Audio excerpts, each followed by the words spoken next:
पार्श्व कथा। पार्श्व कथा के पुण्यार्चक हैं सोगानी परिवार जयपुर, गुरु भक्त परिवार, श्री प्रताप माल जी नंद किशोर जी, पत्नी श्रीमती लता देवी, पुत्र श्री अनुज कुमार, पत्नी श्रीमती श्रुति देवी, पौत्र आकाश, अंश, विनायका, सूरत, सीकर, राजस्थान। श्री एसी जैन, श्रीमती प्रमिला जी जैन, अल्पना, संदीप, पलक एवं नमन, डॉक्टर वरुण, प्रियंका, सम्यक एवं स्वस्ति, डॉक्टर नीलम, डॉक्टर विजय, ईरा एवं विवान, डॉक्टर नितिन जैन, डॉक्टर अल्पना जैन, पुत्र श्रुत जैन, पुत्री अमिया जैन, श्रीमती उषा जैन, श्री विमलेश जैन, पुत्र एवं पुत्रवधू श्री नितिन जैन, श्रीमती मेघना जैन, पौत्र एवं पौत्री आदित्य जैन, अनुष्का जैन, मार्सन्स परिवार आगरा, गगन, नीतू जैन, सिंगापुर, श्री वीरेंद्र कुमार जैन सीए, श्रीमती कमल नयनी जैन, दरियागंज, नई दिल्ली, पुत्र एवं पुत्रवधू आयुष, दीप्ति जैन, पौत्र देवयश जैन, पुत्री एवं दामाद श्रीमती अदिति, श्री संचित जैन, दोहित्र युगम एवं सर्वम जैन, लंदन, श्री मुकुल जैन, व्रती प्रतिभा जैन, श्रीमती निष्ठा जैन एवं जय कुमार शाह, अर्पित जैन, देहरादून, श्री सुशील कुमार जैन, धर्मपत्नी श्रीमती निर्मल जैन, पुत्र पुत्रवधू श्री मुनीश कुमार जैन, श्रीमती मेघा जैन, पुत्र पुत्रवधू श्री हर्ष कुमार जैन, श्रीमती सोनिका जैन, पौत्र समर्थ जैन एवं पार्थ जैन, पौत्री भव्या जैन, हिया जैन एवं Shri Jain, firm Shri Arihant oil and general mills, तहसील रोड, जगराव, लुधियाना, पंजाब। श्री नरेंद्र जैन, कप्तान, धर्मपत्नी श्रीमती शील जैन, पुत्र व पुत्रवधू श्री संदीप जैन, श्रीमती सुनीता जैन, श्री अंकुर जैन, श्रीमती शिवानी जैन, पौत्र व पौत्री श्रेयांश जैन, समृद्धि जैन, संभव जैन, पुत्री एवं दामाद श्रीमती रचना जैन, श्री संजय जैन, दोहित्र श्री सक्षम जैन, पत्नी श्रीमती शिल्पी जैन, दोहित्र Utkrisht Jain, Shalimar Bagh, Delhi 88, firm messrs high tone trading and manufacturing company, manufacturers and exporters of public address, amplifiers, speakers, microphone आदि, B3, B7, Mangolpuri industrial area, Delhi 83।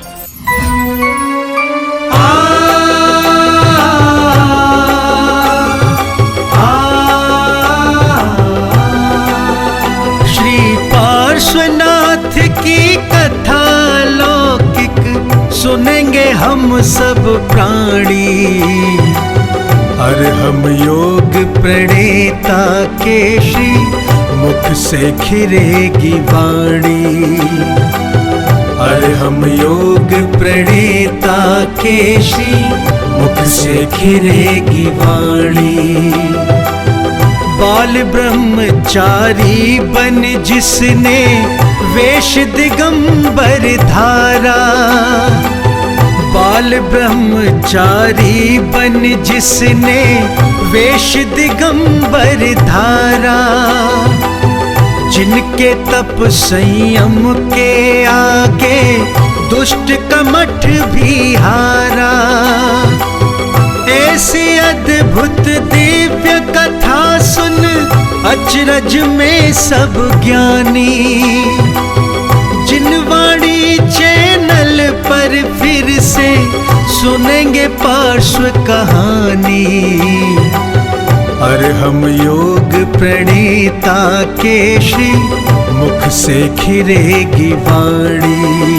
Shri Parshvanath की कथा लौकिक सुनेंगे हम सब प्राणी, और हम योग प्रणेता के श्री मुख से खिरेगी वाणी, श्री मुख से खिरेगी वाणी। आओ श्रवण करें पार्श्व कथा। कैसी विसंगति है, जीवों के अपने अपने स्वभाव होते हैं। उपजे एक ही गर्व सो सज्जन दुर्जन येह, लोह कवच रक्षा करे खाणी खंडे देह।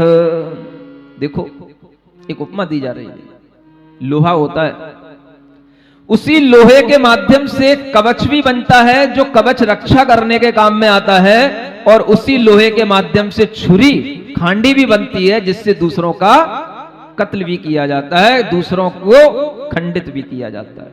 एक ही चीज से दो तरह की चीजें बन जाती हैं। एक ही गर्भ से दो प्रकार के पुत्र उत्पन्न हुए, एक सज्जन है और एक दुर्जन है। अति सज्जन मरुभूत कुमार, नीति शास्त्र को जानन हार, सबको इष्ट सकल गुण गेह, राजा प्रजा करें सब नेह। एक दिना भूपति मंत्रीश, श्वेत बाल देखो निज शीश, उपजो विप्रहिये वैराग, जान्यो सब जग अथिर सुहाग। मरुभूति है, सज्जन है, नीति को जानने वाला है, लेकिन जो कमठ है वो दुष्ट है। सज्जन पर सभी लोगों का स्नेह होता है, सबको अच्छा लगता है सज्जन पुरुष, और इस तरह से दोनों भाई रह रहे हैं, बड़े हो गए हैं। जब बेटे बड़े हो जाते हैं, विवाह हो जाते हैं, पिताओं के लिए भी एक निवृत्ति हो जाती है, पिताओं के लिए भी एक सन्यास का भाव बन जाता है, और वही भाव उस मंत्री के लिए बन गया। एक दिन उन्होंने अपने दर्पण में सफेद बाल देख लिया और उनके हृदय में वह वैराग्य का भाव आ गया, अरे ये संसार तो सारा अस्थिर है। क्या सोचने लगे, जरा मौत की लघु बहन, या में संशय नाही, तो भी सुहित न चिंतवे, बड़ी भूल जग माही। जरा माने बुढ़ापा, ये मौत की छोटी बहन है। जरा माने बुढ़ापा अगर आ जाए तो समझ लेना कि ये मौत की छोटी बहन आ गई, तो बड़ी बहन भी आने वाली है। लेकिन उस समय पर भी ये अपना हित नहीं चिंतन करता, यही इस जीव की जगत में बड़ी भूल रहती है।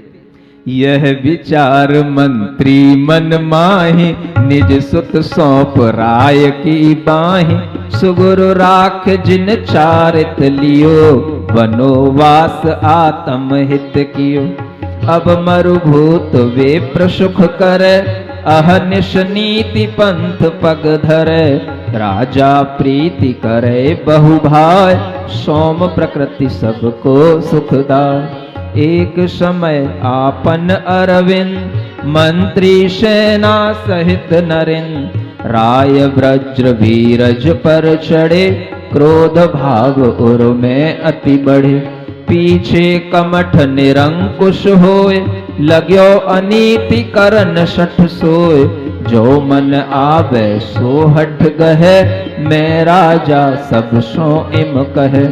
एक दिना निज भ्राता नारी, भूषण भूषित रूप निहारी, राग अंध अति विह्वल भयो, तीक्ष्ण काम ताप उर तयो। महामलिन उर बसै कुभाव, दुर्गतिगामी जीव स्वभाव, पुत्री सम लघु भ्राता नारी, तहां कुदिष्ट धरी अविचारी। क्या कहा जा रहा है, यह विचार जब आया मंत्री के लिए, तो वो तो अपने पुत्रों को सब कुछ सौंप गए, और राजा के लिए भी कह गए कि मेरे अब ये पुत्र ही आगे आपके लिए मंत्री के रूप में काम आएंगे। उन्होंने तो जिनेंद्र भगवान का चारित्र धारण कर लिया, जिन दीक्षा धारण कर ली, वनवास में चले गए, अपना आत्महित कर लिया। इधर मरुभूति सुख से रोजाना नीति न्याय के अनुसार आचरण करते हुए राजा से सभी प्रजाजन प्रीति कर रही है। ऐसे वह मरुभूति की सौम्य प्रकृति सबके लिए सुखदायी हो रही है।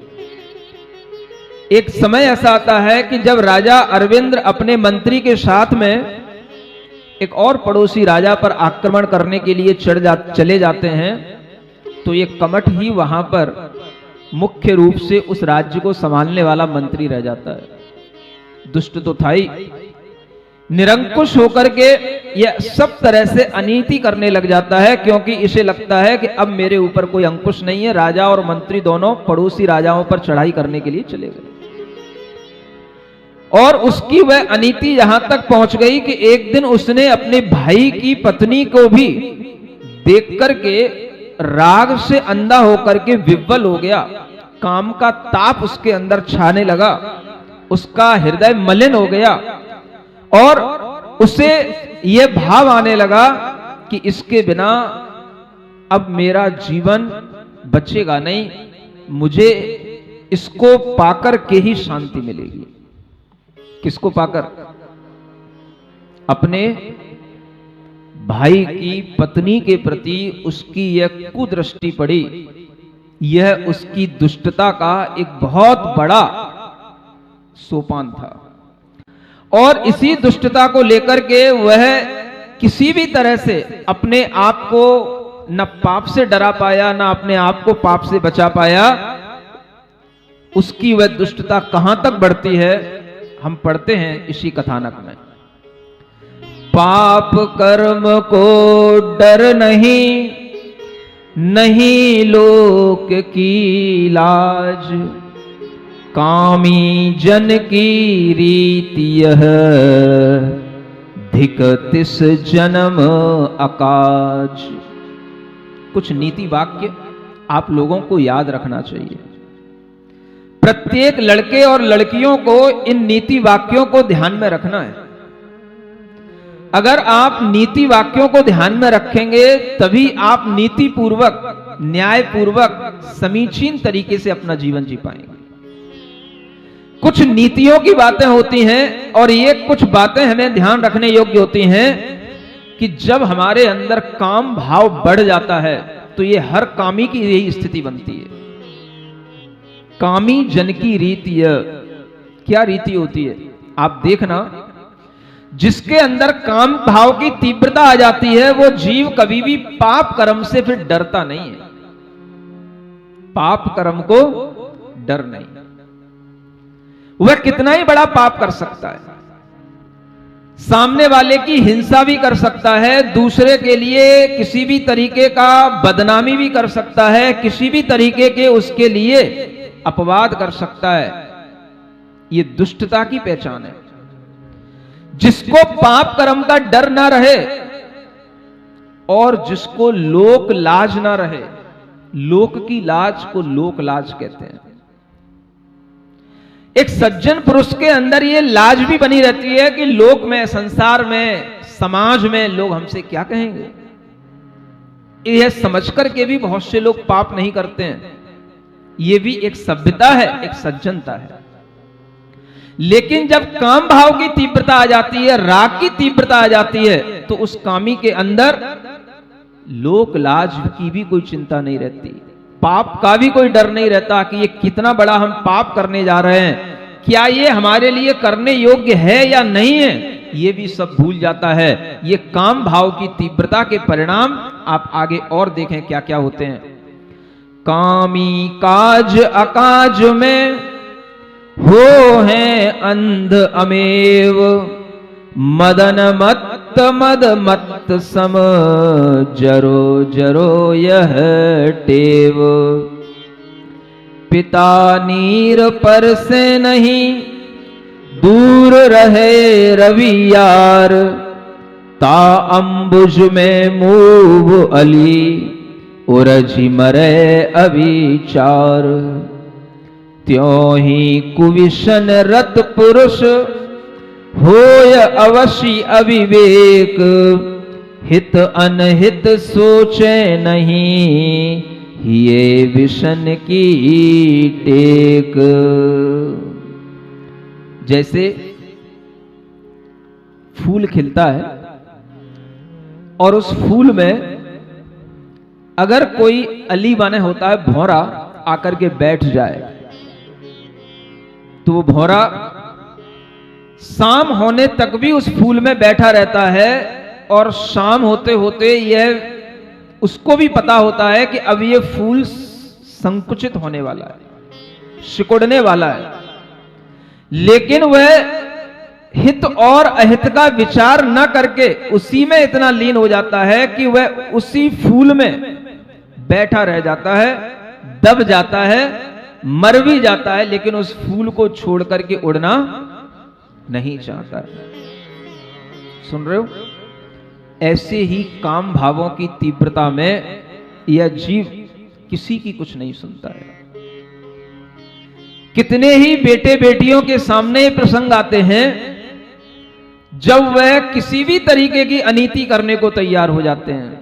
न कुल देखते हैं, न जाति देखते हैं, न घर देखते हैं, न कुछ इज्जत देखते हैं। भाव आ गया तो हमें करना है।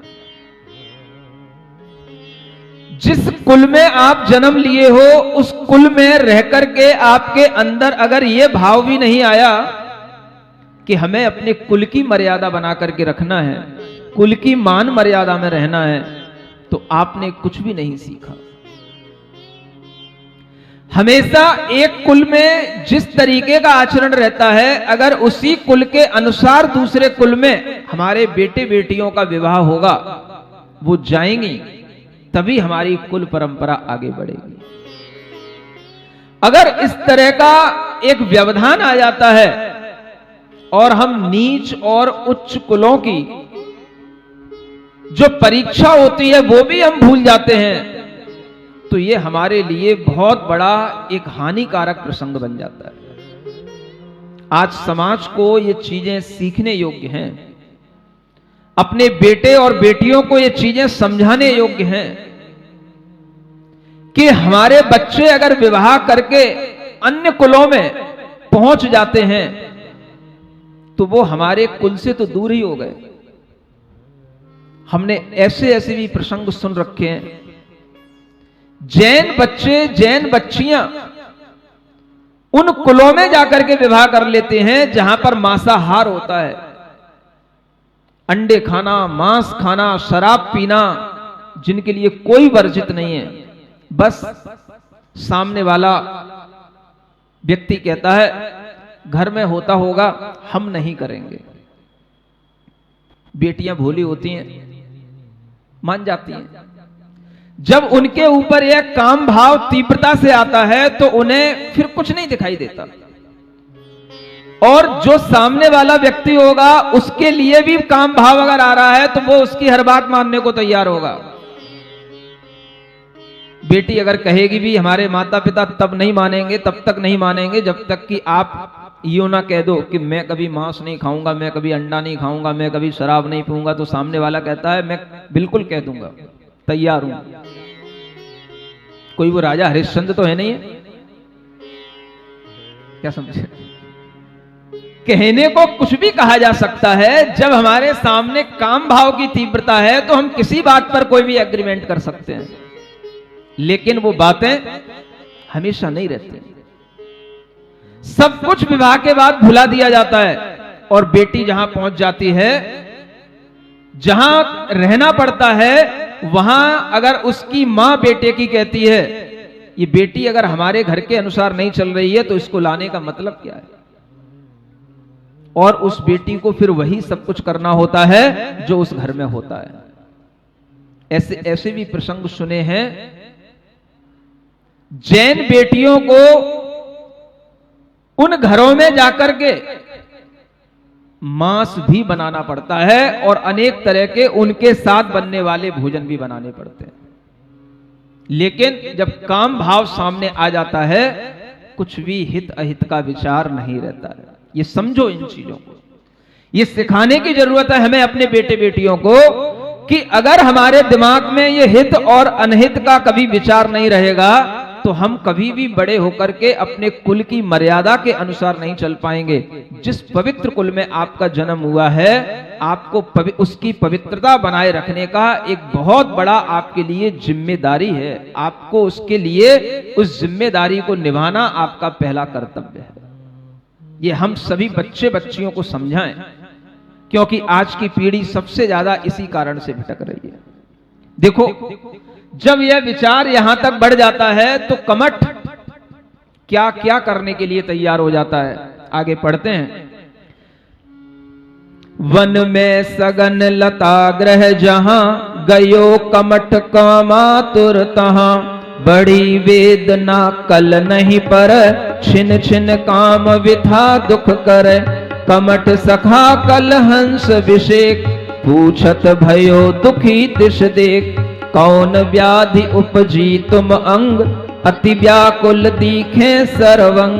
तब तिन लाज छोर सब सही, मन की बात मित्र सो कही।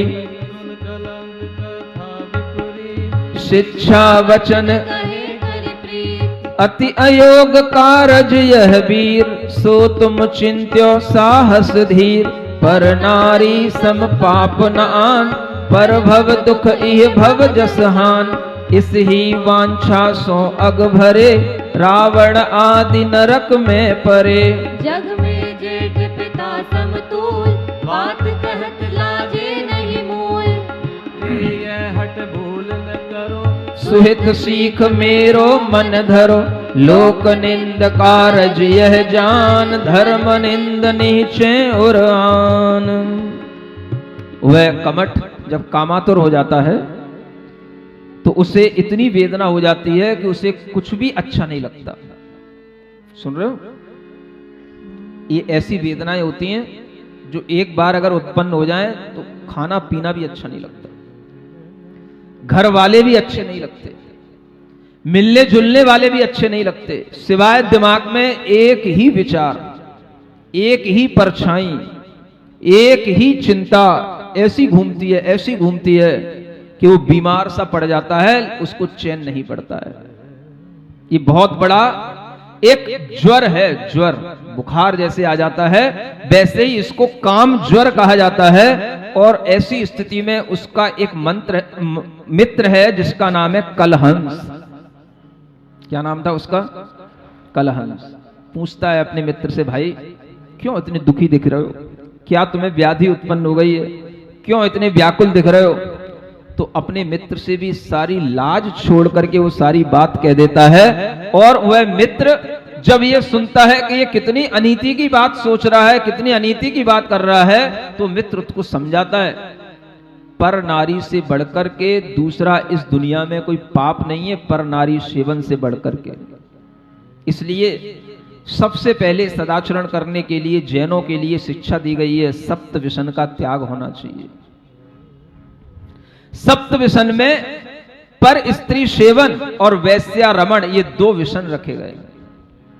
यूं मत सोचना कि ये सब प्राचीन काल की परंपराएं हैं, ये आज भी उतने ही एप्लीकेबल हैं जितने पहले थे। आज भी अनेक जैन व्यक्तियों के आचरण निंद दिखाई देते हैं। हमें अनेक लोगों के बारे में पता होता है, कईयों की तो पत्नियां भी आकर के बता देती हैं कि मेरे पति के नेचर अच्छे नहीं है, लेकिन क्या करूं, रहना पड़ता है, घर चलाना पड़ता है। महाराज कुछ आशीर्वाद दो, कुछ सद्बुद्धि दो इनको। ऐसे लोग हमारे सामने आते हैं जिनके लिए इस तरीके के व्यसनों का त्याग नहीं होता है। आप ध्यान रखें, अगर आपके घर में सदाचार रहेगा, आप सदाचारी होंगे, तभी आपका जीवन सुखी होगा, शांति होगी घर में। हर व्यक्ति का ये दो प्रकार का नियम अवश्य होना चाहिए, एक तो पर स्त्री का त्याग और एक बाजारू स्त्री का त्याग। सुन रहे हो? पुरुष यूं तो नहीं कह रहे कि महाराज आप हम ही के पीछे क्यों पड़े हो, ये स्त्रियां कौन सी सब भोली वाली होती हैं। स्त्रियों से भी कह रहा हूं, जब भी हमारे सामने कोई भी पेयर आता है, नया विवाहित व्यक्ति आता है, तो मैं इसको सबसे पहले यही नियम दिलाता हूं। माता पिता लेके आते, महाराज मेरा बेटा है, कल ही इसकी शादी हुई है, परसों इसकी शादी हुई है, ठीक है शादी तो हो गई, लेकिन मैं उससे कहता हूं कि तुम अपने जीवन में एक नियम का निर्वाह जरूर करना, अगर तुम सुख शांति से पूरा जीवन जीना चाहते हो। पत्नी के लिए पतिव्रता का नियम, एक पति, कोई और हमें दूसरे के बारे में कभी सोचना नहीं। और पति के लिए एक पत्नी व्रत, मुझे अपनी इस पत्नी के अलावा अब हमें किसी दूसरी स्त्री के बारे में कभी भी भूल के भी सोचना नहीं। ये नियम दोनों पक्षों के होना जरूरी है। सुन रहे हो? अच्छे लग रहे हैं कि नियम के नहीं? एक तो ये नियम है जिसे पर स्त्री त्याग कहा जाता है, या पर स्त्री रूप व्यसन का त्याग कहा जाता है। यह भी एक बहुत बड़ा व्यसन होता है। अपनी स्त्री कितनी सुंदर हो, कितनी अच्छी हो, लेकिन पराई स्त्री को देख करके अच्छा लगने लग जाता है। अगर नियम होगा तो आपको याद आएगा, नहीं, हमें गलत दृष्टि से नहीं देखना। यही भाव स्त्रियों के लिए भी कहा गया है। और इसके अलावा एक और चीज कही गई, एक पर स्त्री कह दिया तो फिर वैश्यागमन क्यों कहा, उसका त्याग क्यों कहा, ये एक अलग चीज होती है। वैश्यागमन का मतलब है बाजारू स्त्रियां, एक फैशन बनी हुई होती है, ट्रेंड है आजकल, ये फैशनें बहुत जोर शोर से चल रही हैं। लोग बाहर घूमने जाते हैं, होटलों में जाते हैं, सब तरीके के वहां पर आपको कॉम्बिनेशन मिलते हैं, सब तरीके के वहां पर डांस होते हैं, सब तरीके की पार्टियां होती हैं, कोई किसी के साथ भी एंजॉय कर सकता है। पैसा है तो सब है। आपको पता नहीं कि आपके पति कहां कहां जाते हैं, क्या क्या करने जाते हैं। ऐसा भी नहीं कि बिल्कुल अविश्वास करने जगह आज से घर में कलह हो जाए।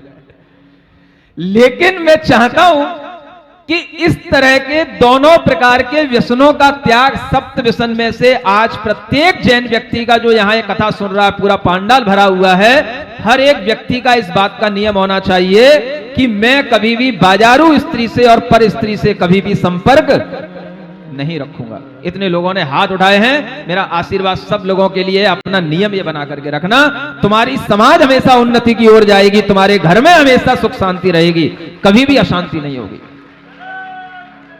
और यही बात मैं इन महिलाओं से कहना चाहता हूं, पति कितना ही तुमको डांटे, कितना ही तुम्हारे ऊपर चिल्लाए, कितना ही तुम्हारे लिए कुछ भी कहे, लेकिन तुम कभी ये मत सोचना कि मैं इसको छोड़ दूं, इससे डाइवोर्स ले लूं तो कोई दूसरा अच्छा मिल जाएगा।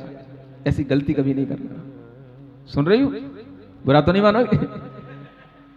हमेशा ये भाव रखना कि मेरे जीवन में एक ही पति होगा, पत्नी के लिए एक ही स्वामी होता है, एक ही बार वह शरीर भोगने योग्य होता है, और एक बार अगर किसी ने उस शरीर को भोग लिया तो कोई दूसरे उसको भोगने का अधिकारी नहीं होता है। सुन रहे हो? ये भाव होना चाहिए, चाहे मैं जीऊं चाहे मरूं। अगर मैं नहीं रहूंगी यहां पर, नहीं साथ में रहूंगी तो कोई बात नहीं, मैं अपना जीवन किसी आर्य का संग में जाकर के बिता लूंगी, किसी आश्रम में जाकर के बिता लूंगी, लेकिन मैं दूसरी शादी नहीं करूंगी। ये विचार पवित्रता के विचार हैं। अगर ये विचार घर घर में बने रहेंगे तो बहुत सी घर की अशांतियां अपने आप दूर हो जाएंगी। आप लोग अपने मन में इस तरीके के विचार रखेंगे, आपकी संतानें, आपके पुत्र पुत्रियां भी अच्छे धर्म और समाज की उन्नति करने वाले होंगे। और यही बात समझाने योग्य होती है, लेकिन समझ में उन्हीं के आती है जिनके ऊपर ये ज्वर चढ़ा नहीं होता है। सुन रहे हो? अभी किसी के ऊपर चढ़ा तो नहीं है? ऐसा लगता है कि जिनके ऊपर चढ़ा होगा वो सभा में बैठ ही नहीं सकता है। जिनके ऊपर ये ज्वर नहीं चढ़ा है वही सभा में बैठे होंगे, वही भगवान के उपदेश सुन सकेंगे और वही हमारी बात को समझ सकेंगे। ये बात निश्चित है। जिनके ऊपर ज्वर चढ़ा होगा वो तो अपने घरों में पड़े होंगे, अपने बेडरूम में मोबाइल लिए हुए पड़े होंगे, उनके लिए कोई भी शिक्षा काम नहीं कर सकेगी। इसलिए आपके लिए यह सौभाग्य मिल रहा है कि अभी आपके ऊपर ज्वर नहीं है, तभी आपको ये उपदेश सुनने को, समझने को आ सकते हैं। देखो, उस मित्र ने अपने उस कमठ मित्र को समझाया, ये वांछा, इस प्रकार की इच्छा अच्छी नहीं है। रावण जैसे लोग भी इसी कारण से नरक में जाकर के गिर पड़े। जग में जेठ पिता समतूल, बात कहत लाजे नहीं मूल। जेठ बोलते हो ना, जेठ ही बोला जाता ना। बड़े भाई को छोटे भाई की पत्नी क्या कहती है? जेठ। तुम जेठ हो। कमठ बड़ा पुत्र था ना, और उस जेठ के लिए अपनी छोटे भाई की पत्नी पुत्री की तरह होती है, पिता की तरह वो होता है। और तुम ऐसा विचार कर रहे हो, ये बात लोक निंद है, धर्म निंद है, अच्छी बात नहीं है। लेकिन जब ज्वर चढ़ा होता है तो किसी की भी बात अच्छी नहीं लगती। अगर कोई हितकारी बात बताए तो उसी पर गुस्सा आ जाता है। यूं कलहंस अनेक विधि दई सीख सुख देन, ते सब कमठ कुशील प्रति भरी विफल हित वैन। जितनी भी कलहंस ने उसको अच्छी शिक्षा दी, लेकिन वो सब कमठ के लिए विफल हो गई, कोई मतलब की नहीं रही। आयुहीन नर को यथा औषधि लगे न लेश, त्यों ही रागी पुरुष प्रति वृथा धर्म उपदेश। जिस व्यक्ति की आयु पूर्ण होने वाली हो उसको कोई औषधि काम नहीं करती है। कितनी वेंटिलेटर पे डाल दो कुछ नहीं होने का, कितनी ऑक्सीजन लगा दो, कितनी ड्रिप लगा दो, कुछ नहीं होने का, क्योंकि आयु समाप्त होने वाली है। जैसे आयुहीन मनुष्य के लिए औषधि बेकार है, वैसे ही रागी कामी पुरुषों के लिए धर्म का उपदेश भी व्यर्थ हो जाता है। अच्छे उपदेश भी उनके लिए कोई काम के नहीं रहते हैं। बोल्यो तब कामी कमठ, सुनो मित्र निर्धार, जो नहीं मिले विसुंदरी तो मुझ मरण विचार। देख कमठ की अधिक हट, कुमति करी कलहंस, जाय कहे तानार सो, झूठ वचन अपुशंस। जब देख लिया कलहंस ने कि ये तो मरने को तैयार है, मेरी बात तो समझने को तैयार है ही नहीं, तो मित्रता कभी कभी ऐसी भी हो जाती है। तो उसने अपना भाव बदल करके उस विसुंदरी को बुलाने के लिए कुछ चेष्टा की। क्या कहा गया, इस प्रकरण को पढ़ करके यह बात को हम आगे बढ़ाते हुए समाप्त करते हैं। छल बल कर भीतर लई, बनिता गई अजान, राग वचन भाषे विविध, दुराचार की खान। क्या कहा, एक और ऊपर छंद रह गया। सुन विसुंदरी आज कमठ वन में दुखी, तू ताकी सुध ले होय जिहविद सुखी। सुनते ही सतभाव गई वन में तहां, निवशय कर पर पंच कमठ कपटी जहां। कलहंस ने जाकर के विसुंदरी से कहा कि कमठ वहां पर कुछ बीमारी में पड़ा हुआ है, और वह वन का एकांत स्थान था, उद्यान का एकांत स्थान था, वहां पर ले जा करके उसने उस विसुंदरी को पहुंचा दिया। और वो विसुंदरी वहां जब पहुंच गई तो उसके बाद में वह कमठ उसके साथ में वही दुराचार करके अपनी उस दुष्टता की पूर्ति कर लेता है। इस तरह से वह कमठ का यह दुष्टता का कार्य जो परिपूर्णता को प्राप्त होना था वो हो जाता है। पाप तो कर लिया, लेकिन उस पाप का फल क्या होता है ये अब आपको सुनना है। यहीं से कथा शुरू होती है। आप पूछते हो ना 10 भव तक क्यों कमठ का जीव भगवान पारसनाथ के जीव से बैर बांधे रहा, वो कारण क्या है? कमठ का क्यों वह भाव इस तरीके का निरंतर हर जन्म में बना रहा, ये सब कथा के माध्यम से आगे आपको बताया जाने वाला है। आज की कथा हम यहीं पर समाप्त करते हैं, लेकिन इस कथा का फल आपको कल जरूर सुनने आना है, क्योंकि जब तक आप पाप का फल नहीं सुनेंगे तब तक आपको पाप से डर नहीं लगेगा। और फिर देखें कि जीव की परिणति पाप के फल से कैसी कैसी होती है और पुण्य जीवात्माओं की परिणति कैसी होती है, ये सब आपको इस कथानक के माध्यम से अच्छी तरह से समझ में आएगा। बोलो पारसनाथ भगवान की। 10 जन्म पहले मरुभूति और कमठ 2 भाताओं के माध्यम से शुरू होती है। एक विप्र परिवार में 2 भ्राताओं का जन्म होता है। राजा अरविंद के यहाँ उनके पिता मंत्री के रूप में होते हैं। पिता एक दिन वैराग्य को प्राप्त होकर के अपने आत्म कल्याण करने के लिए संन्यास आश्रम को स्वीकार करने के लिए वन चले जाते हैं और अपना आत्म कल्याण कर लेते हैं। ये दोनों भाई अपना जीवन जीते हैं अपने अपने स्वभाव के अनुसार। बड़ा भाई कमठ है, छोटा भाई मरुभूति है। बड़े भाई का स्वभाव कल सभी लोगों ने देखा था, एक दुष्ट स्वभाव कहलाता है, दुर्जन स्वभाव कहलाता है। और जो छोटा भाई है मरुभूति, वो सज्जन स्वभाव का है। राजा अपने मंत्री को लेकर के जब दूसरे राजा पर चढ़ाई करने के लिए चला जाता है तो उस समय पर कमठ निरंकुश होकर के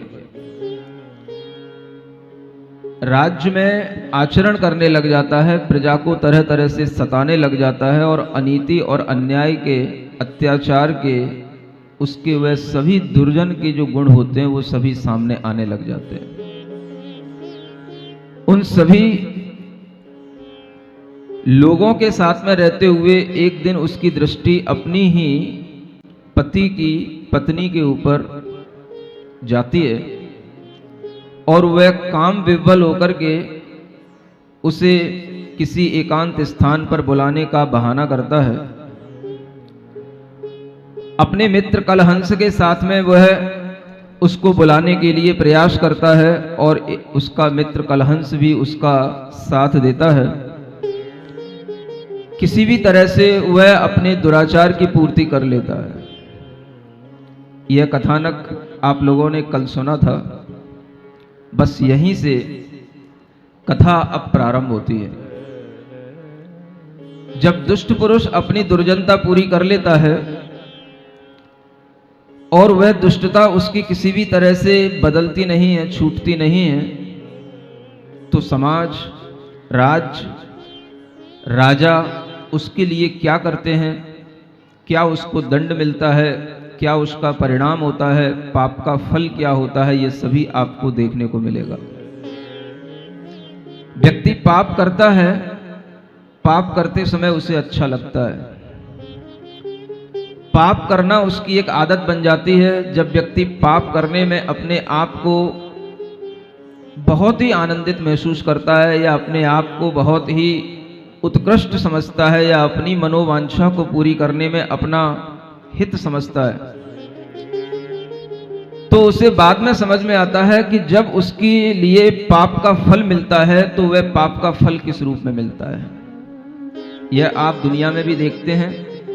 ये पाप कोई नए नहीं है। हिंसा, झूठ, चोरी, कुशील और परिग्रह, ये 5 ही पाप हैं। और इन 5 पापों के माध्यम से जीवन अनेक लोगों का चलता है। आप देखते हैं कि वो लोग भी अनेक तरह से इस समाज में अपवाद महसूस करते हैं, अपवाद का फल प्राप्त करते हैं। इन पापों के कारण से उन्हें बेइज्जत होना पड़ता है। इन पापों के फल के कारण से उन्हें देश निकाला भी दिया जाता है। बहुत से लोग देश छोड़कर के भी भागते हैं। माल्या जैसे लोग सबकी पहचान में हैं। अनेक लोग अनेक तरह के पाप करते हैं और उन पाप के फल से, चाहे वो पाप हिंसा के रूप में हो, चाहे दुराचार के रूप में हो, पाप पाप ही होता है। और उस पाप के माध्यम से जब उन्हें उस फल की प्राप्ति होती है तो वह दुष्फल उनके लिए बहुत ही दुख देने वाला होता है। यही कुछ दुष्फल एक दुख के रूप में हम यहां देखने की कोशिश करते हैं कि आगे क्या होता है। पेज नंबर 6 पर चाल छंद में कुछ लिखा हुआ है।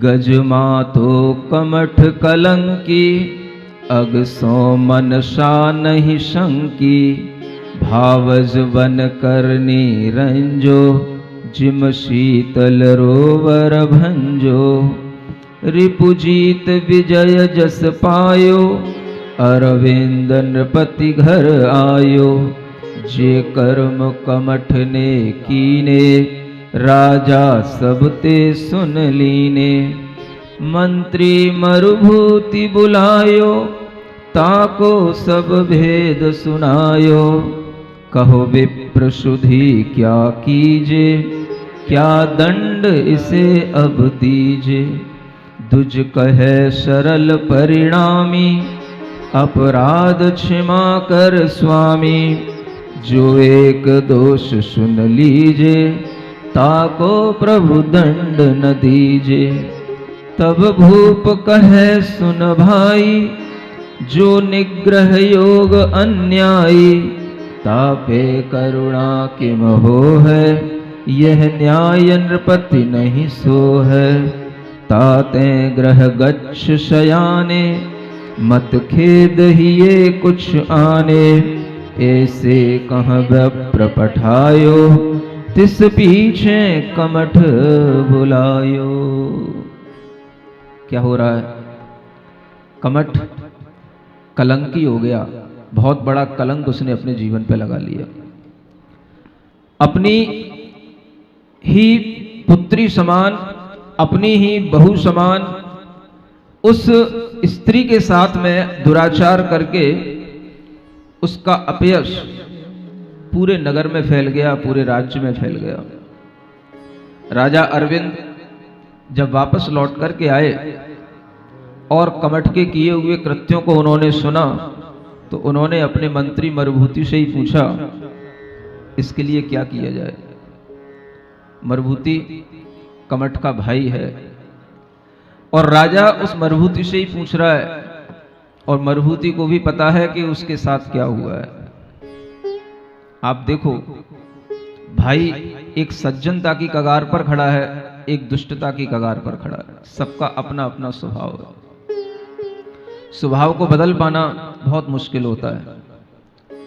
बड़े प्रयास से ही वह स्वभाव कभी कभी बदल पाते हैं लोग।